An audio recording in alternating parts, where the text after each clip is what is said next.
Hello, I'm Wenatchee School District Superintendent Kalahar, and I'm here to talk to you about our educational program and operations levy.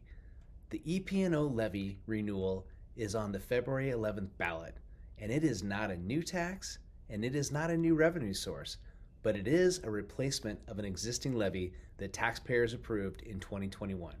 Every 4 years, we have to ask our voters to replace an expiring levy.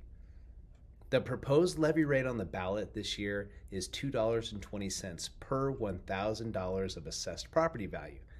This is a 10-cent increase from what was approved in 2021. The district refinanced last year our existing bond for Washington Elementary School and Lincoln Elementary School to offset this 10-cent increase. Overall, it saved taxpayers 9 cents per $1,000 of assessed value.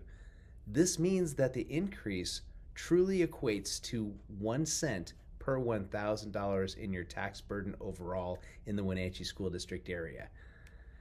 This essential levy replacement addresses inflationary costs and sustains the quality education in the Wenatchee School District.